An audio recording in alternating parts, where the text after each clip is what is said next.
देखिए, जो भी व्यक्ति एससी एसटी कैंडिडेट से ज़मीन खरीदना चाह रहे हैं, तो उनके लिए बड़ी अच्छी खबर है। ऐसी मैं आपको कंडीशन लेके आया हूँ जो सबसे आसान है उसे पूरा करना, और आसानी से आपको परमिशन मिल जाएगी। ठीक है। और मैं कई आपको आदेश दिखाने वाला हूँ जिनमें परमिशन मिली है, और कई ऐसे भी हैं जिनमें ज़मीन राज्य सरकार में निहित हुई है।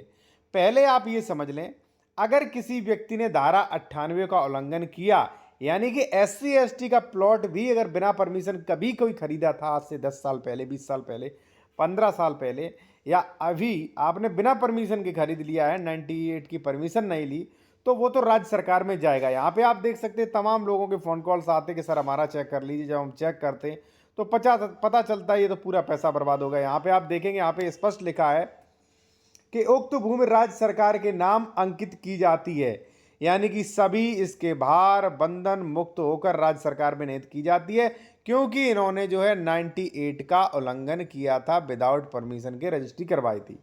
तो चलिए मैं आपको बताता हूं परमिशन सबसे आसान तरीका और उसका आदेश।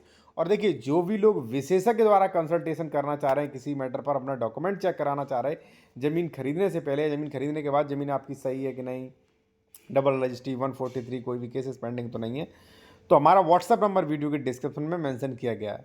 देखिए साथियों, यहाँ पे आप देखिए किस कंडीशन में आदेश मिला है। यहाँ पे पूरा आदेश है 98 का, और मैं कहूँगा जो भी लोग ज़मीन खरीदते हैं तो भाई आदेश का एक एक अक्षर पढ़ के चेक करें कि ये क्या कहता है। ठीक है, 98 का आदेश हो गया, फिर भी आपको उस आदेश को चेक करना है कि कितनी ज़मीन का है, कौन कौन सी खसरा संख्या का है, कितने महीनों तक मतलब आदेश वैलिड है, केस क्या बनाम क्या चला था, केस का नाम क्या है, कौन कौन लोग हैं इस पर। तो ये सारी चीज़ें चेक करें, पहली चीज़। दूसरी चीज़ है, अगर आप परमिशन लेना चाहते हो तो सबसे आसान तरीका है, जो भी लोग अपनी उस ज़मीन से काफ़ी दूर रह रहे हैं साथियों, तो उन्हें इस बेसिस पे जो है परमिशन मिल जाएगा। आप देखिए यहाँ पे क्या लिखा है वो आप देखें, मैं पढ़ के सुना रहा हूँ। पत्रावली पर उपबंध अभिलेखों का सामयिक रूप से परिशीलन किया गया। आवेदक द्वारा प्रश्नगत भूमि घर से दूर होने के कारण विक्रय करने की अनुमति चाही गई है। किस कारण से? घर से दूर होने के कारण विक्रय करने की अनुमति चाही गई है।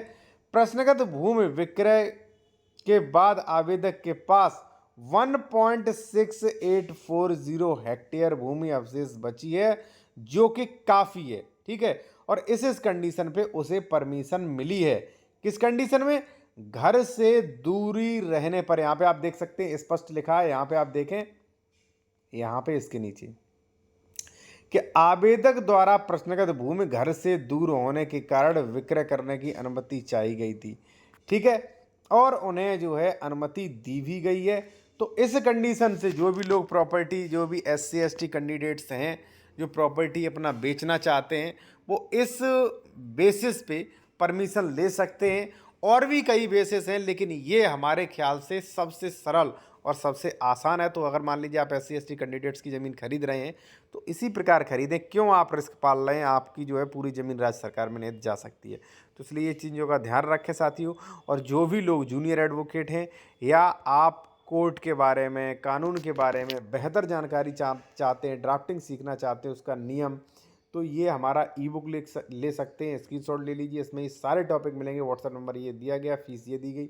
स्टे कैसे लें, आदेश स्थगन कैसे करवाएं, धारा 80 कैसे करवाएं, दाखिल खारिज कैसे करवाएं, दाखिल खारिज कैंसिल कैसे करवाएं, रजिस्ट्री कैंसिल हुआ, कब्जाधारी की बेदखली हुई, सूट फॉर डिक्लेरेशन हुआ, कैविएट हुआ साथियों। ठीक है, इन सभी के, या परमिशन लेना हुआ, इन सभी के नियम, एक एक नियम, सेक्शंस, ठीक है, और कब क्या करना, और फिर उसके बाद पूरा ड्राफ्ट, ये सभी चीज़ें इस ई बुक में मिलेंगी। ये ई बुक काफ़ी इंपॉर्टेंट है। अगर आप लेना चाहते हैं तो ये व्हाट्सएप नंबर पर मैसेज करें, 390 फीस है, और आप ये ले सकते हैं PDF में तत्काल। ठीक है।